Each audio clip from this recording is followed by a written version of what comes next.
जी हाँ, ये दवाई मैंने लिखी थी रुखसार के लिए, क्योंकि डिप्रेशन के शिकार व्यक्ति के लिए ये दवाई बहुत ज़रूरी है। इनसे उनके दिमाग की सोच और डिप्रेशन से बाहर निकलने में मदद मिलती है।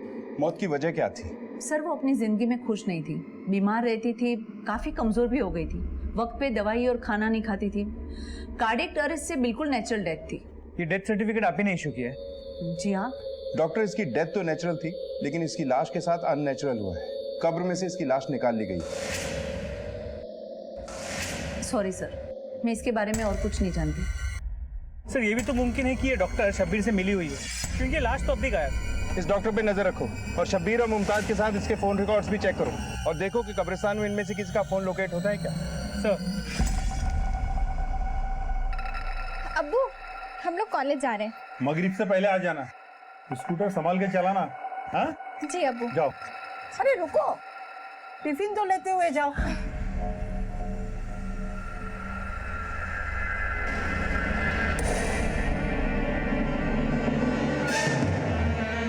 सर, मुमकिन है कि रुखसार की लाश कब्रिस्तान के बाहर गई ना, उसे एक कब्र से खोद के दूसरे कब्र में दफन कर दिया गया ताकि उसकी मौत का राज बाहर निकल ना सके। और इस सब में वो गोरकन चौकीदार महमूद भी शामिल हो सकता है, क्योंकि एक आम आदमी के लिए अकेले कब्र खोदना बड़ा मुश्किल काम है। चौहान, इस कब्रिस्तान को एक बार फिर से चेक करते हैं, देखते हैं कि क्या वहां कोई नई कब्र है या कोई ऐसी जगह जिसे अभी अभी खोदा गया हो। इस केस की जड़ तक पहुंचने के लिए रुखसार की लाश का मिलना बहुत जरूरी है। ये कब्र किसकी है? सर, यहाँ किसी बुढ़े को दफनाया गया था उसी दिन जिस दिन उस औरत को दफनाया गया था। पता नहीं कौन है, याद नहीं। अपने हाथों से दफनाता है और याद नहीं कि किसकी है? सर, दफनाने के बाद तो सगे संबंधी भूल जाते हैं। मैं याद रख के क्या करूंगा, लेकिन रजिस्टर में है सर, मैं देख के बताऊंगा। ये सर असगर कुरैशी। पता करो कि ये एंट्री सही है या फेक बनाई गई है। कोई असगर कुरैशी नाम का आदमी मरा भी था या नहीं, और रुखसार के घर वालों को बुलाओ, कहीं कोई इन्फॉर्मेशन हमसे मिस ना हो जाए। और इस महमूद पे भी नजर रखो। सर, सारी सच्चाई बॉडी के हाथ में आने के बाद ही सामने आ पाएगी। हमें खोज तेज करनी होगी।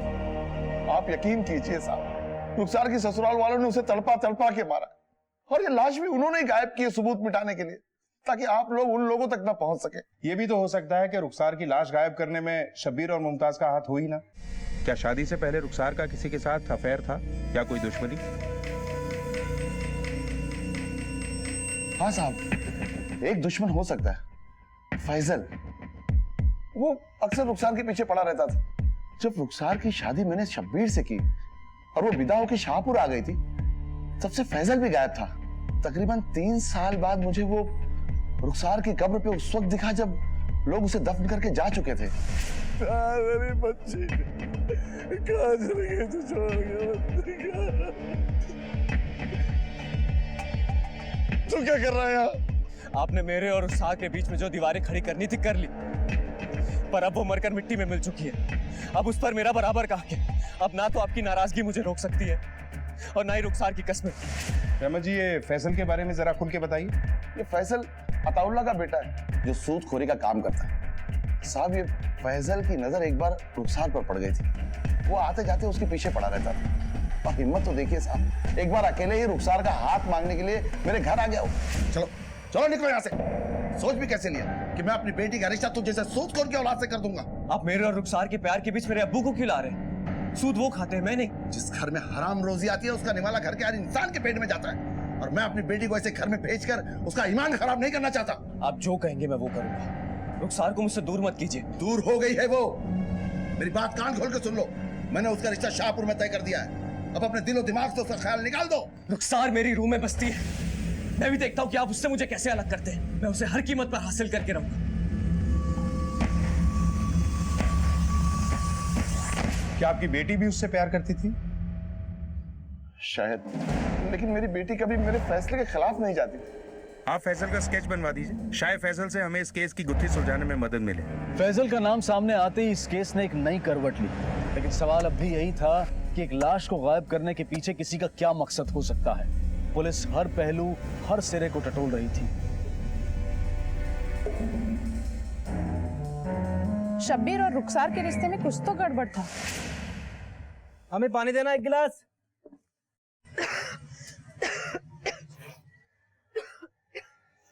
नहीं पीना तुझ जैसे गुनहगार के हाथ से पानी मुझे। तुम जैसी बद किरदार को अपना के पछता रहा हूं। सर गांव वालों से मिली जुली इन्फॉर्मेशन मिली, लेकिन इतना तय है कि आपके रिश्ते खराब। सर हम अपनी तरफ से पूरी कोशिश कर रहे हैं, बहुत जल्द आपको रिजल्ट मिलेंगे। जी जय हिंद सर। सर फैजल का स्केच। हो सकता है रुखसार की मोहब्बत इस फैजल के दिल से निकली नहीं होगी। रहमत अली ने इन दोनों के प्यार को खत्म कर दिया। इसी वजह से रुखसार अपने माँ बाप से नाराज हो गई और उसने उन्हें अपनी बीमारी पर भी नहीं बुलाया, ना खुद ही वहां गई। खैर फैजल के स्केच को सर्कुलेट कराओ और इसकी तलाश तेज कर दो। जी सर। चौहान हम किसी भी एंगल को नजरअंदाज नहीं कर सकते, और मुमताज और शब्बीर पे भी नजर रखो, क्योंकि मुजरिम तफ्तीश का सुराग लेने की कोई ना कोई गलती जरूर करता है। मैंने कोई जवान ववान नहीं दी थी, तुमने अपनी मन में कहानियां बना ली। देखो जाकिर मियां, सबसे पहली बात तो यह है कि मेरी बेटियां पढ़ाई पूरी करेगी, और रही बात शादी की तो भूल जाओ, क्योंकि मेरी बेटियां शादी के लिए तैयार नहीं है, समझे? अरे चचा कहाँ लड़कियों बातों पड़े हो? अरे इनका निकाह करो और अपना फर्ज अदा करो। एक बार में बात समझ नहीं आती क्या? चलो निकलो यहाँ से। अपने शोहर से तो ऐसे बात करता है। माजिद मियाँ अच्छी इज्जत दे रहे हो आप हमें। ये तमाचा तुझे बहुत महंगा पड़ेगा। निकलो यहाँ से वरना और मारूंगी।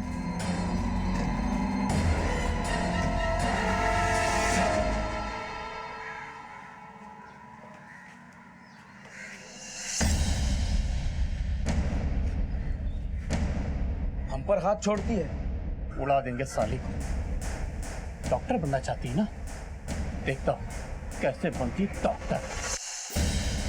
जी साहब, इस आदमी को मैंने शब्बीर के घर के आसपास ही नहीं बल्कि उसकी बीवी रुखसार को मिलते हुए भी देखा है। ये आदमी तो काफी दिनों से इसी गांव में रहता है और शब्बीर के घर के आसपास ही दिखाई देता है। हाँ साहब, फैजल का घर तो वो पीछे वाली गली में है, वहाँ पर।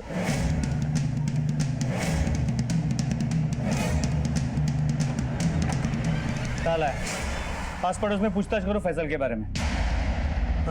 जी साहब कहिए। ये फैजल यहीं रहता है? जी साहब, ये मेरा ही घर है और ये फैजल लगभग 3 साल से यहीं किराए पर रहता था। अभी 3 दिन पहले बिना बताए कहीं चला गया। उसके माँ बाप का पता है आपके पास? जी साहब, ब्यावरा में बड़ी मस्जिद की गली में उनका घर है।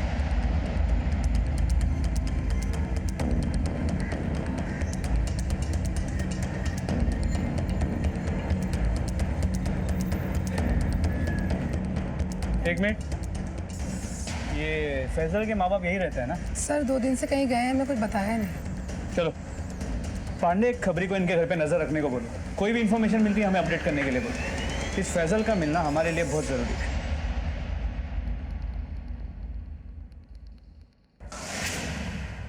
हम जानते हैं कि आप हमसे नाराज हैं, लेकिन ये जो बदचलनी का इल्जाम आपने हम पर लगाया है, ये हमें अंदर ही अंदर से खाए जा रहा है। हमारा यकीन मानिए, हमने कुछ गलत नहीं किया। हम मानते हैं कि हम आपको औलाद का सुख नहीं दे सके। हमारे मरने के बाद हम चाहते हैं कि आप फिर से निकाह कर लें, लेकिन हमारी एक ही अर्ज है, जब तक हम जिंदा हैं हमें घर से मत निकालिए।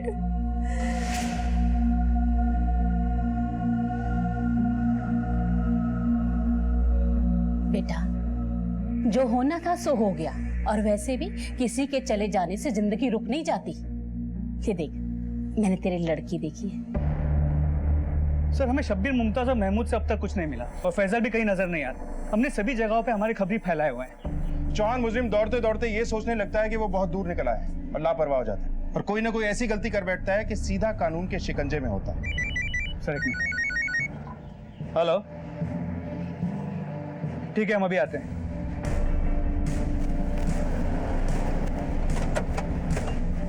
हटिए यहाँ से, हटिए हटिए, चटिए।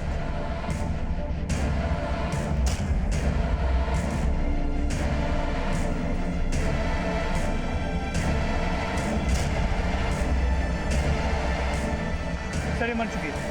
सर ये जिंदा है। फौरन एम्बुलेंस को बुलाओ। लगता है हिट एंड रन का केस।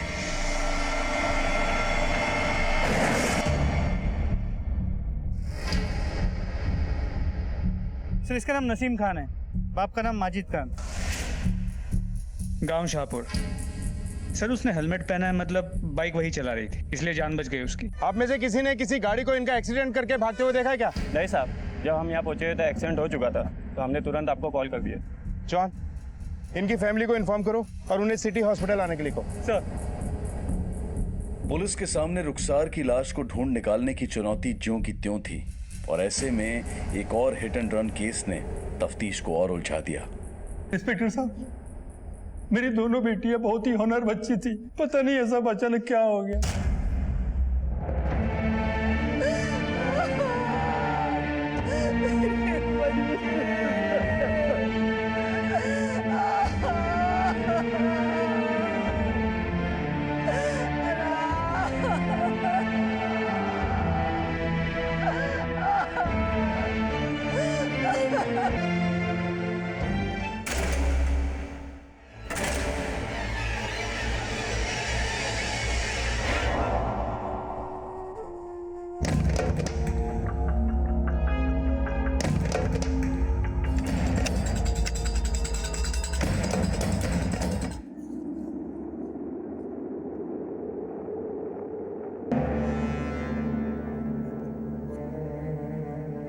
ये कवर किसने खोदा? अरे इमाम मियां, ये तो कवर खोदा हुआ है। अरे इलाज मियां, जल्दी जल्दी आइए। क्या हुआ देखो जरा। अरे मियाँ, जंगली जानवरों ने खोद दिया होगा। अरे नहीं मियां, आप एक काम कीजिए, इसे खोदिए।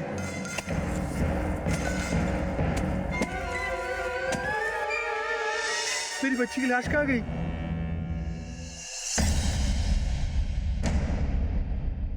इंस्पेक्टर साहब, इंस्पेक्टर साहब, मेरे बच्चे।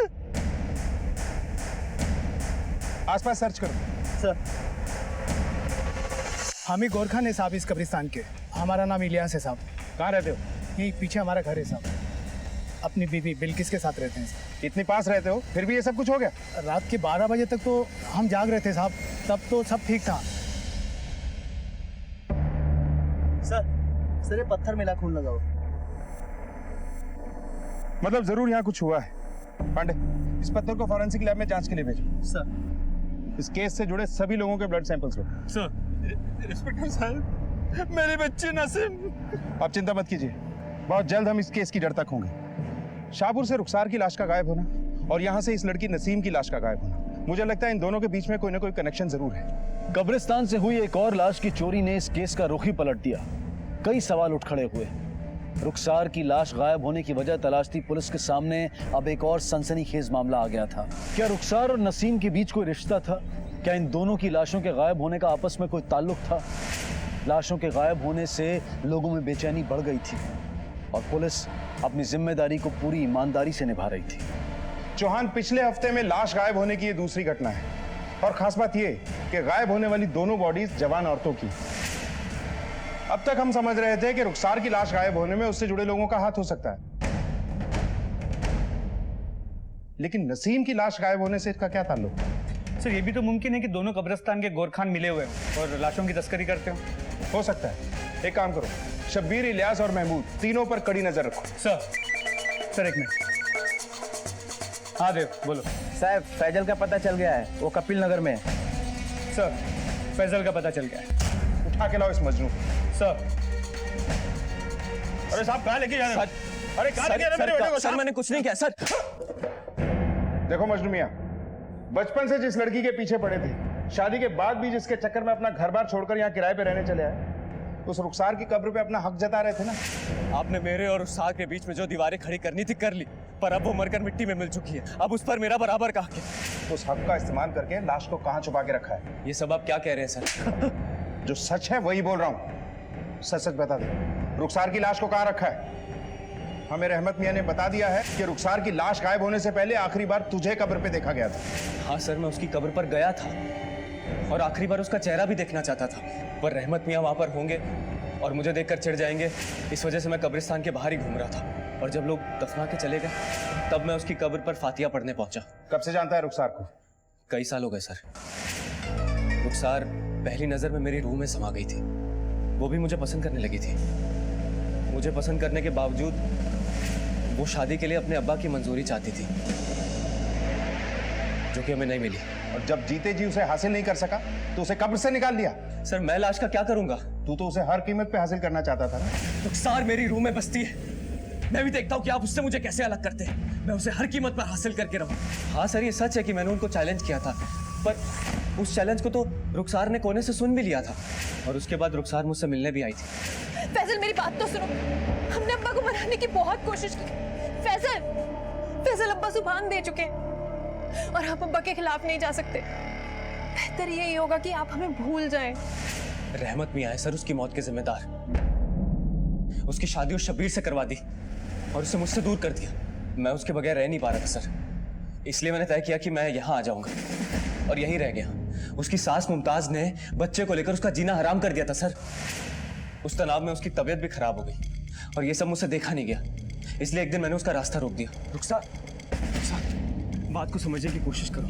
ये क्या हाल बना रखा है? देखो दवाइयाँ क्या करेंगे? सर मैं तुम्हारे बिना रह नहीं पा रहा हूँ, प्लीज वापस आ जाओ मेरे पास।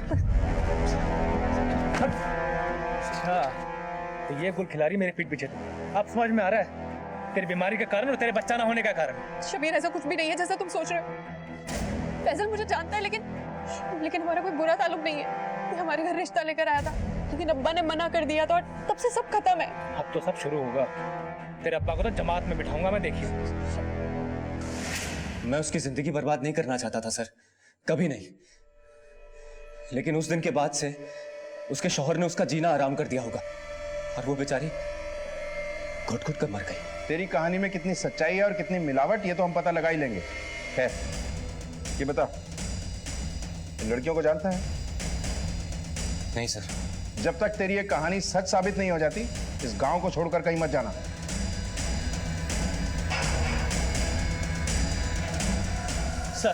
सर नसीम की पोस्टमार्टम रिपोर्ट।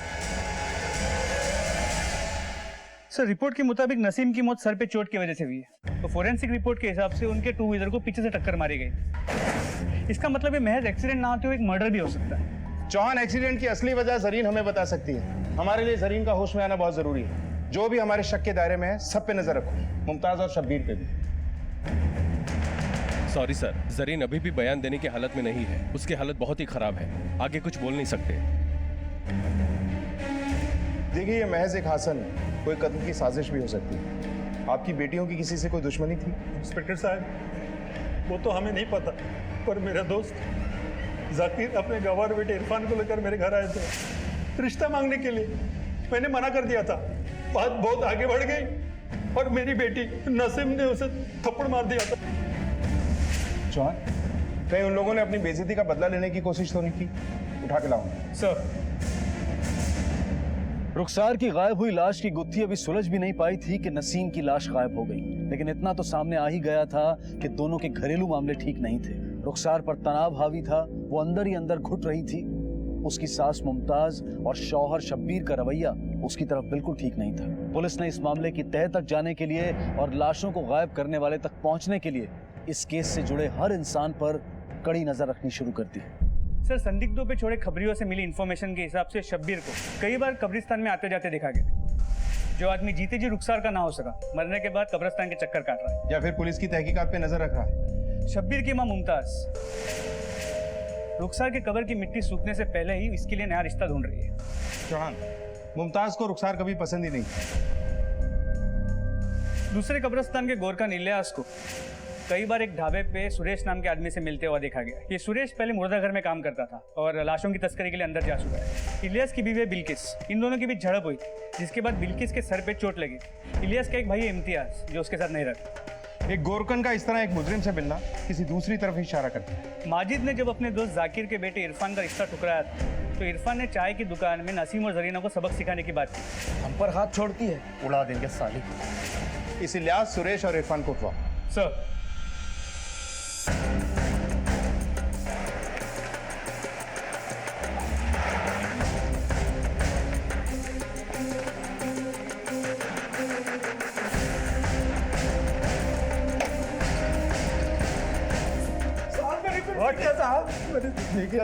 बता, कहाँ गायब की लाशें?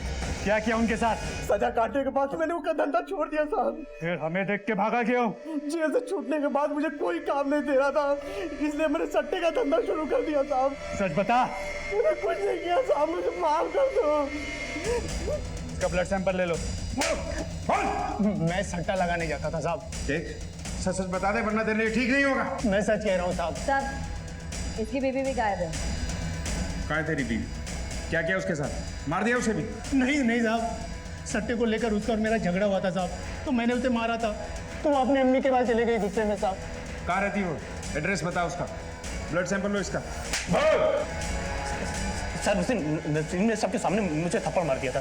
वो बेइज्जती मुझसे बर्दाश्त नहीं हुई, इसीलिए मैंने उस दिन उसको धमकी दे दी। सर हम लोग बहुत सीधे साधे लोग हैं सर। सर हम लोग तो बस खेती बाड़ी करते हैं सर, हम किसान लोग हैं, और उस रात तो हम लोग हमारे खेत पर ही थे। चाहे तो आप पता कर लो किसी से भी। ब्लड सैंपल्स लो इन दोनों के। साहब क्या हुआ, कुछ पता चला रुखसार का? साहब और मेरी बच्ची नसीम का कुछ पता चला? देखिए माजिद जी और रहमत जी, हम अपनी तरफ से पूरी कोशिश कर रहे हैं। बहुत जल्द इस घिनौने अपराध का पर्दाफाश हो जाएगा। फिलहाल आप जाइए, जैसे ही कुछ पता चलेगा आपको इत्तला करेंगे। सर, इलियास की बीवी बिल्किस को ले आई है। हाँ साहब, मेरे शौहर ने ही मुझे चोटें दी हैं। कहाँ हुआ था ये झगड़ा? घर में ही साहब। हमें नसीम की कब्र के पास तुम्हारे खून के निशान मिले हैं। हमें गुमराह करने की कोशिश मत करो, जो भी सच है बता दो। साहब मैंने आपको सब कुछ सच सच बताया है। कब्र के पास जिसका भी खून है, मुझे नहीं पता वो किसका है। ठीक है, पता चल जाएगा। इनके ब्लड सैंपल्स लो। सर, अस्पताल से फोन आया था, नसीम की बहन जरीना ने दम तोड़ दिया। इस लड़की से बड़ी उम्मीद थी।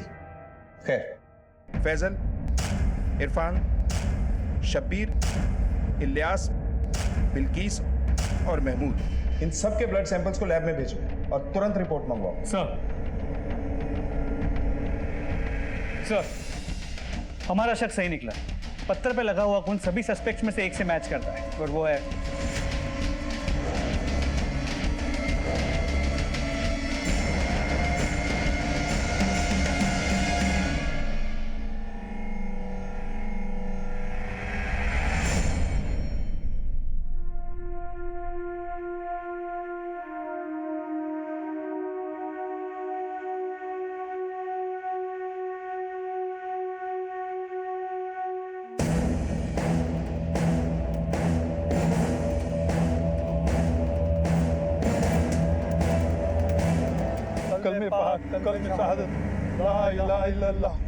रुकिए नवाज भाई, इस जनाजे को नीचे रखिए। मौलाना साहब क्या बात है? आप अपनी बेटी की मैयत किसी और गांव में नहीं दफना सकते। गांव की इज्जत का सवाल है। आपको अपनी बेटी की मैयत इसी गांव में दफनानी होगी। अब तो जानते हैं कि यहाँ लाशों के साथ क्या क्या हो रहा है। चेक करो अंदर सब।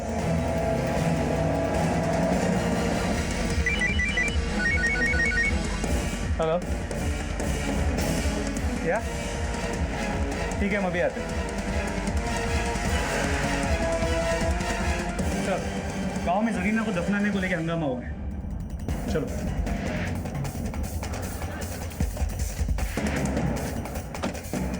आप लोगों को परेशान होने की जरूरत नहीं।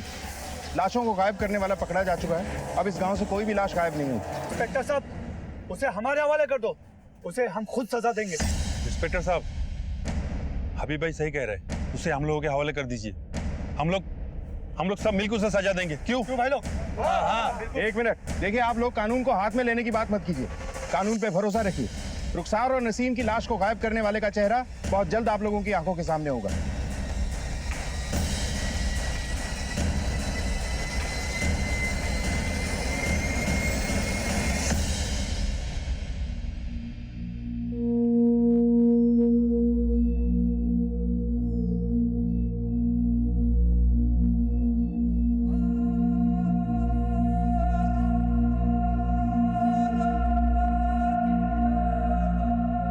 पुलिस ने दावा तो कर दिया था कि लाशें गायब करने वाला मुजरिम पकड़ा गया है, लेकिन क्या वो वाकई सही दिशा में जा रहे थे?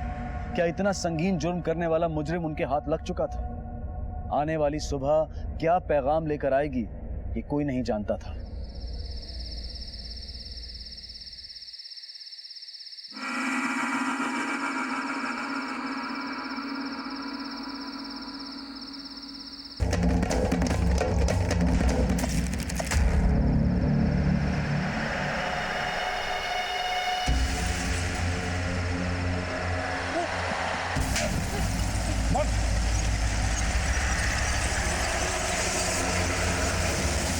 मैं तो बस यहाँ पे कब्र को ठीक कर रहा था और कुछ नहीं। झूठ मत बोल, तेरी भाभी ने हमें सब बता दिया है।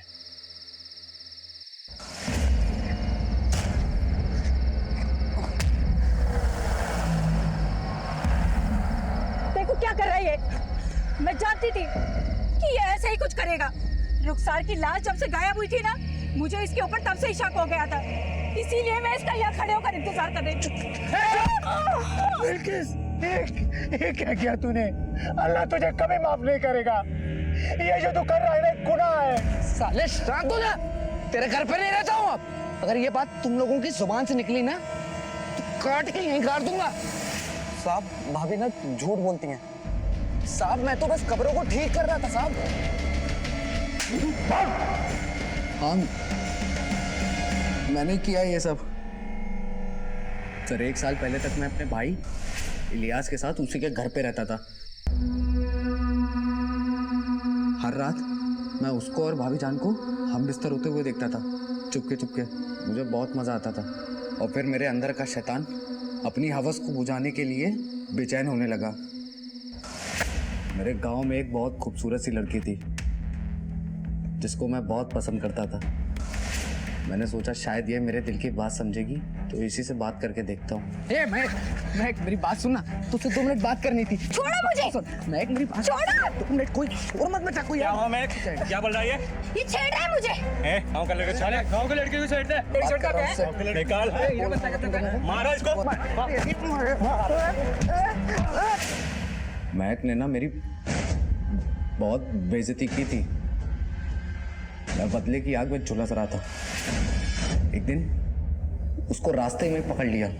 उसके साथ जबरदस्ती करने की कोशिश कर रहा था मैं, लेकिन मानी नहीं। शोर मचा रही थी जोर जोर से। मैंने उसका मुंह दबा दिया। उसका दम घुट गया साहब, वो मर गई। मैं उसको मारना नहीं चाहता था साहब, लेकिन वो मर गई।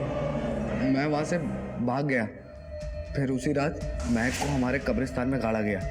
उसके जिस्म की याद मेरे दिमाग में नाक बनकर डस रही थी।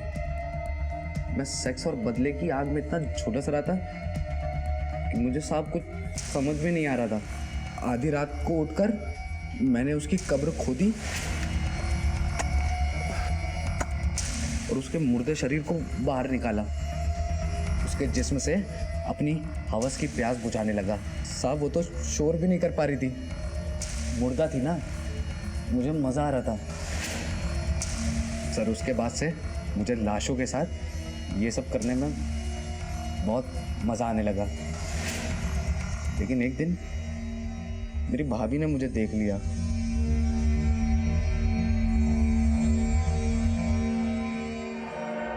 निकल, इंसानियत को शर्मसार किया है तूने। अल्लाह तुझे कभी माफ नहीं करेगा। देखो बोलने से कुछ नहीं होगा। या तो ये इस घर में रहेगा या मैं रहूंगी। तुम क्यों जाओगी? जाएगा ये मरदूद। निकल यहाँ से। जा तो रहा हूं मैं, लेकिन एक बात याद रखना, अगर तुम दोनों ने इस बारे में किसी को कुछ भी बताया ना तो तुम दोनों को जिंदा यहीं पे गाड़ दूंगा। धमकी देता तू? भाग यहाँ से, निकल। उसके बाद मैंने चाय की दुकान खोल ली और जब कभी भी कब्रिस्तान में किसी लड़की की लाश दफनाई जाती थी तो मैं हमेशा उस पर नजर रखता था। फिर लाश जंगल ले जाता और मजे करता। जब दिल भर जाता तो लाश को वहीं गाड़ देता था। साहब मुझे ना मुर्दा जिस्मों का शौक हो गया था। फिर चाहे वो महक, रुखसार और नसीम, और ना जाने सर कितनी मुर्दा लड़कियों के जिस्म मेरी जिंदगी में आए और गए। मतलब नसीम की बॉडी को भी तूने ही गायब किया था? उसे मारा भी तू नहीं था? हाँ साहब, बहुत दिन हो गए थे, कोई नई लाश हाथ ही नहीं लगी थी। तो मैंने सोचा इन दोनों बहनों को टेम्पो से उड़ा देता हूँ। शक जाएगा बाप और बेटे पे। हम पर हाथ छोड़ती है, उड़ा देंगे साली को। वो होंगे जेल के अंदर और मैं उन लड़कियों के साथ, उनके मुर्दे जिस्म के साथ मजे करूंगा दूर जंगल में। तू जैसे दरिंदे को इस दुनिया में जीने का कोई हक नहीं है।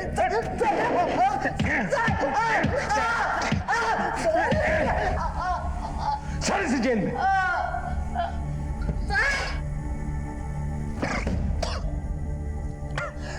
रुखसार की मौत इसी सोच का नतीजा थी कि लड़की डोली में ससुराल जाए और वहां से जनाजे में ही बाहर निकले। रुखसार हर उतार चढ़ाव को, हर ऊंच नीच को अपने ही बलबूते पर सहन करती रही, हर मुश्किल का हल खुद ही निकालती रही और अंजाम उसकी बीमारी और उसकी मौत की शक्ल में सामने आया।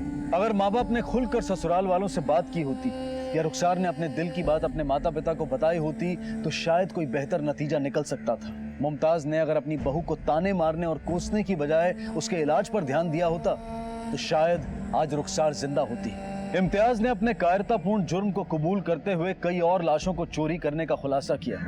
लाशें चोरी करने, उनके साथ बलात्कार करने और महक, नसीम और जरीफ के कत्ल के लिए उसे हिरासत में लिया गया। नेक्रोफीलिया एक ऐसी अवस्था है जिसमें इंसान दरिंदा बन जाता है, मुर्दा जिस्म से अपनी प्यास बुझाता है। ऐसा मुजरिम इस हद तक गिर जाता है कि अपनी हवस को पूरा करने के लिए वो किसी की जान भी ले सकता है। अब मैं अनूप सोनी आपसे विदा लेता हूं, फिर मुलाकात होगी अगले एपिसोड में एक और चौंका देने वाले केस के साथ। तब तक अपना और अपने परिवार का ख्याल रखें और देखते रहें क्राइम पेट्रोल डायल 100। सबक एक को सीख हम सबको। जय हिंद।